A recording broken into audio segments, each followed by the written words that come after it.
नमस्कार, मैं डॉक्टर कपिल कुमार कुशवाहा आप सभी का हमारे YouTube channel Hindi for us में स्वागत करता हूँ। आज हम बात करने वाले हैं again a special purpose diode that is known as tunnel diode. Tunnel diode क्या है? जनरली हमने देखा है कि जब भी हम पीएन जंक्शन डायोड में डोपिंग को इंक्रीज़ करते हैं, डोपिंग का लेवल क्या करते हैं, बढ़ाते हैं, तो ऐसी सिचुएशन में जो पीएन जंक्शन डायोड है उसकी कैरेक्टरिस्टिक क्या होती है, चेंज होने लगती है। तो अगर हम एक नॉर्मल पीएन जंक्शन डायोड में डोपिंग लेवल इतना बढ़ा दें, नॉर्मल से 1000 टाइम्स डोपिंग लेवल क्या कर दें, इंक्रीज कर दें, तो ऐसी सिचुएशन में हमारा जो डायोड है उसकी कैरेक्टरिस्टिक नॉर्मल से बिल्कुल डिफरेंट हो जाती है। इस टाइप से एक नए डायोड को इंट्रोड्यूस किया गया इन 1958 में, जिसे कहा गया टनल डायोड। मतलब टनल डायोड का इन्वेंशन कब हुआ? 1958 में। इसे इन्वेंट किया डॉक्टर लियो इसाकी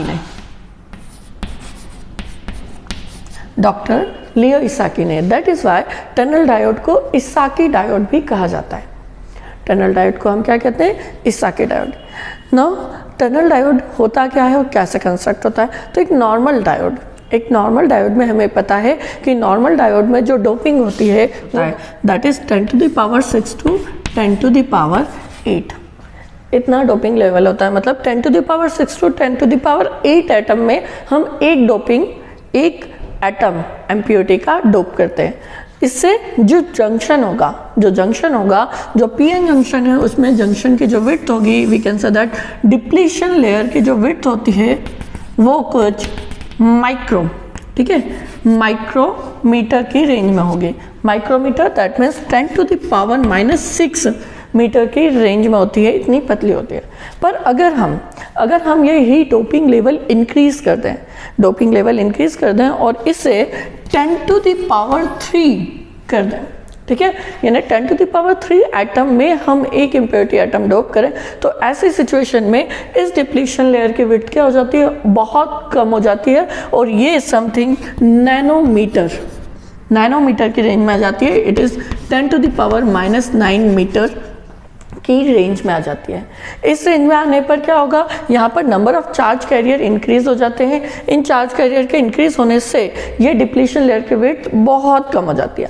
अब इस सिचुएशन में होगा क्या, जैसे ही हम इस टाइप के डायोड पर एक्सटर्नल वोल्टेज अप्लाई करते हैं, तो बहुत ही कम वोल्टेज पर इस डायोड में से बहुत हाई अमाउंट का करंट फ्लो होने लगता है। अब ये बहुत कम वोल्टेज पर हाई अमाउंट का करंट जो फ्लो होता है, ये भी एक डिफरेंट वे में होता है। डिफरेंट वे दैट मीन्स कि जैसे ही हम इस पर एक्सटर्नल वोल्टेज अप्लाई करेंगे, तो उससे यहाँ पर जो इलेक्ट्रॉन्स होंगे वो क्या होंगे, बहुत ज़्यादा एक्साइट होते हैं, और एक्सटर्नल बहुत कम वोल्टेज के रिस्पेक्ट में ही ये चार्ज कैरियर डिप्लीशन लेयर में टनल बनाते हुए सेकेंड साइड जाकर डिफ्यूज होते हैं। इन चार्ज कैरियर की स्पीड इतनी हाई होती है कि ये लाइट की स्पीड से मूव करते हैं।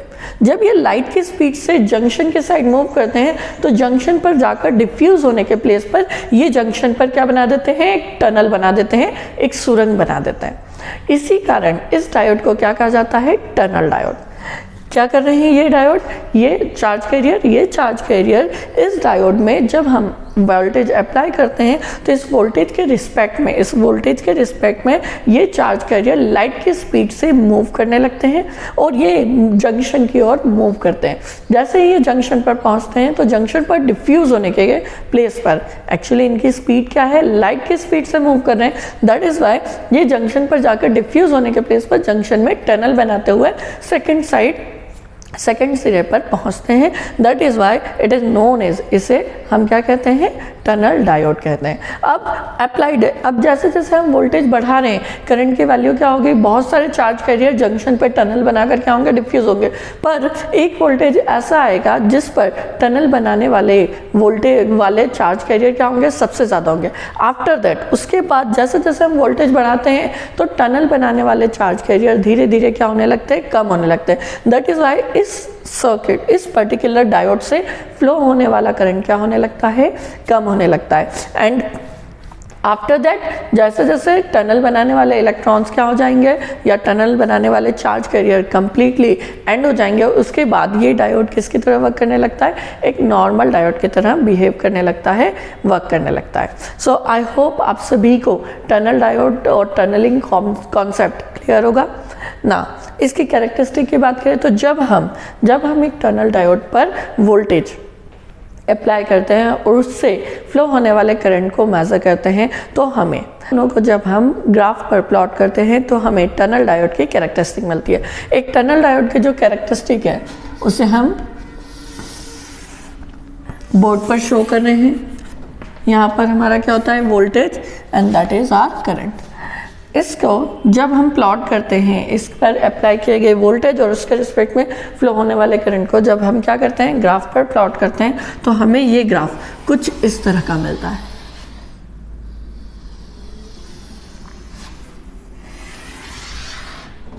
यह हमारा टनल डायोड का क्या है, ग्राफ है। इस सिचुएशन में इस ग्राफ को 3 पार्ट में क्या किया गया, डिवाइड किया गया। एज अबव हमने क्या डिस्कस किया है कि जब हम टनल डायोड पर वोल्टेज अप्लाई करते हैं तो बहुत कम वोल्टेज की वैल्यू पर ही इसमें से बहुत हाई अमाउंट करंट फ्लो होता है।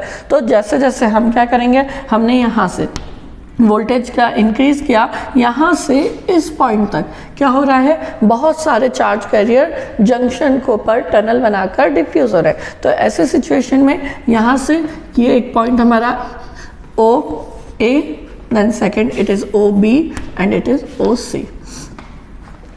अब ये जो पर्टिकुलर ग्राफ है इसमें क्या है, हमें 3 रीजन मिल रहे हैं, O से A से B और B से C। अब पहले हम इसकी वर्किंग देखें कि एक्चुअली करता क्या है। जब हम इस पर वोल्टेज अप्लाई कर रहे हैं तो इस वोल्टेज के रिस्पेक्ट में स्टार्टिंग में बहुत सारे चार्ज कैरियर क्या कर रहे हैं, टनल बनाकर दूसरी साइड डिफ्यूज हो रहे हैं, जिसके कारण बहुत कम वोल्टेज पर high amount of current flow होता है। नाउ नेक्स्ट कि अब एक पॉइंट ऐसा आता है जिस पर क्या होगा, टनल बनाने वाले इलेक्ट्रॉन्स और टनल बनाने वाले चार्ज कैरियर्स क्या होंगे, हाई होंगे, बहुत ज़्यादा होंगे। तो उस पॉइंट पर हमें क्या मिलेगा, मैक्सिमम करंट मिलेगा। आफ्टर दैट जब हम वोल्टेज क्या करते हैं, इंक्रीज करते हैं, तो धीरे धीरे अब टनल बनाने वाले इलेक्ट्रॉन्स क्या होते जाते हैं, कम होते जाते हैं। इनके कम होने से अब करंट की वैल्यू क्या होती जाएगी, कम होती जाएगी। पर हम वोल्टेज बढ़ा रहे हैं, इस वोल्टेज के बढ़ाने पर टनल बनाने वाले इलेक्ट्रॉन्स की वैल्यू क्या है, कम होती जा रही है। इसलिए हमें क्या मिलता है, यहाँ पर करंट की वैल्यू कम होती मिलती है, जबकि वोल्टेज क्या हो रहा है, इंक्रीज हो रहा है। आफ्टर दैट इस पॉइंट बी के बाद हम जैसे जैसे क्या करते हैं, वोल्टेज बढ़ाते हैं, करंट की वैल्यू बढ़ने लगती है। दैट इज वाई कि अब टनल बनाने वाले चार्ज कैरियर बिल्कुल एंड हो गए। अब वोल्टेज जो अप्लाई कर रहे हैं उस वोल्टेज के रिस्पेक्ट में करंट क्या होने लगता है, फ्लो होने लगता है, और हमारा डायोड एक नॉर्मल डायोड की तरह बिहेव करने लगता है। सो यहाँ पर आई होप आपको ग्राफ से ये चीज़ें क्लियर हुई होंगी। अब इस ग्राफ को हमने 3 रीजन में डिवाइड किया है, that is 0 to A, A to B and B to C। First 0 to A या O to A, इस रीजन को कहा जाता है positive resistance region, positive resistance region, ठीक है।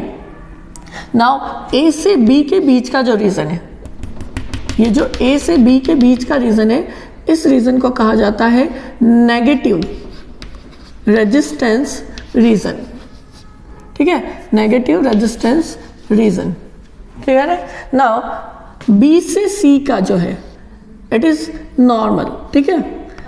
अब first one O to A के केस में क्या होगा, इस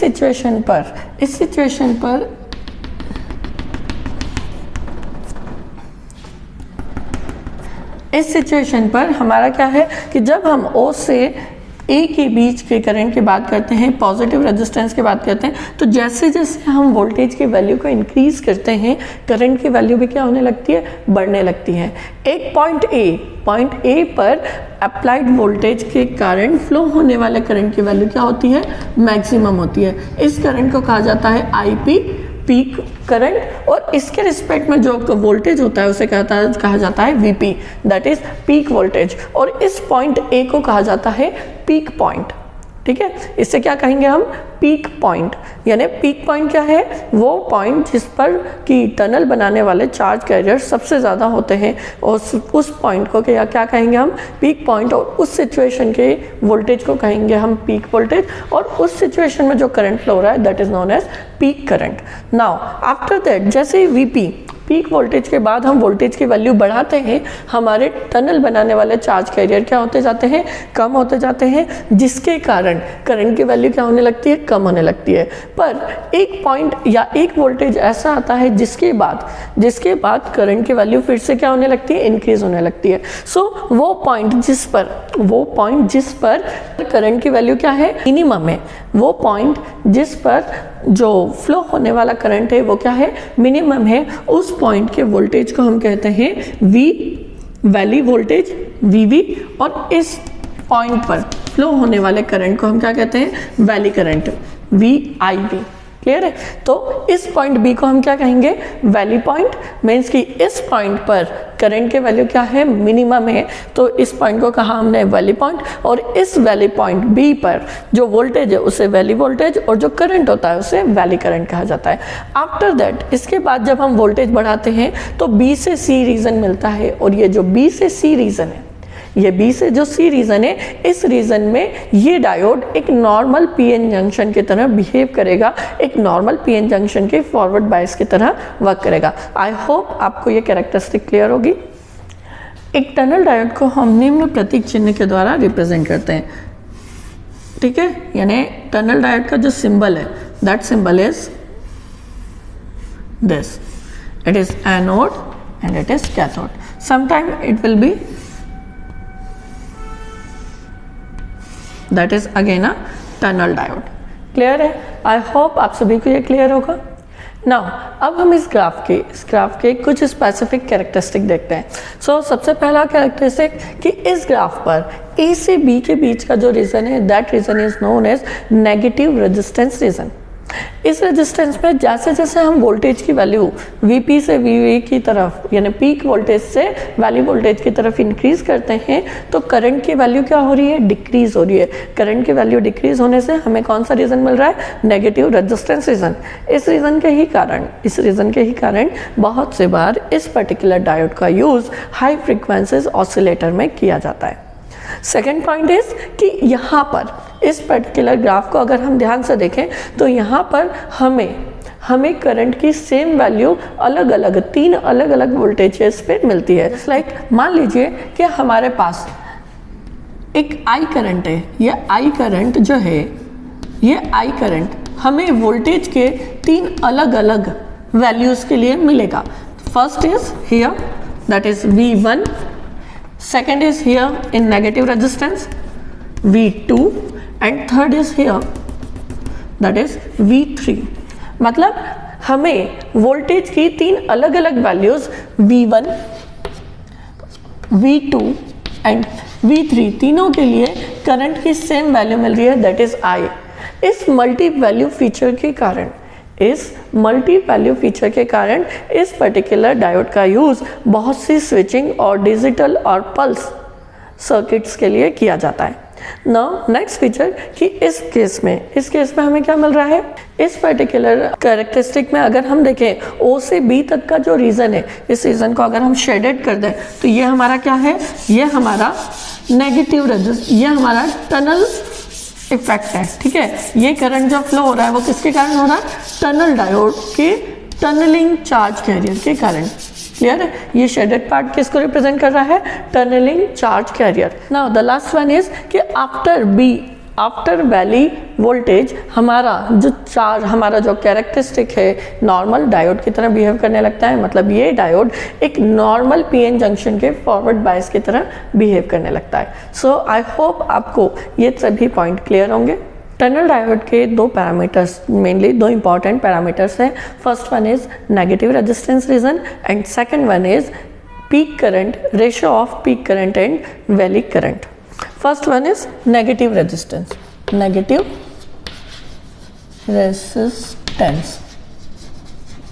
ठीक है। नेगेटिव रेजिस्टेंस मतलब जब एक tunnel diode negative resistance region में वर्क करता है, उस सिचुएशन में उसका जो रेजिस्टेंस होगा that resistance is known as negative resistance region. इसे जनरली आर एन से रिप्रेजेंट करते हैं और R N will be negative change in voltage V F upon change in current I F because it is forward bias.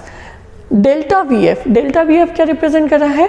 That means कि इस particular negative resistance में voltage किन्हीं भी point, इस नेगेटिव रेजिस्टेंस के किन्हीं भी 2 पॉइंट के बीच का वोल्टेज डिफरेंस, ठीक है, इन 2 पॉइंट के बीच का जो वोल्टेज डिफरेंस है that is known as delta V F. When delta I F in 2 point के बीच का वोल्टेज डिफरेंस के रिस्पेक्ट में करंट में जो डिफरेंस आया है that is known as delta I F. Generally इस आर एन की वैल्यू इस पर्टिकुलर टनल डायोड को इम्प्लीमेंट करने के लिए यूज़ किए गए मटेरियल पर डिपेंड करती है।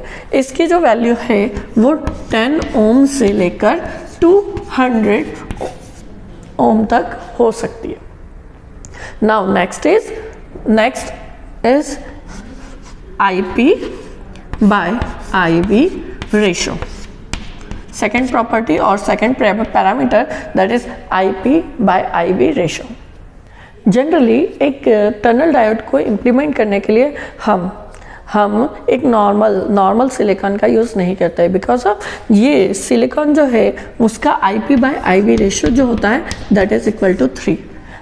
इसी के प्लेस पर जो जर्मेनियम है, जर्मेनियम का IP by IV रेशो होता है 6, वेयर एज गैलियम आर्सेनाइड जो होता है इसका IP by IV रेशो होता है 10।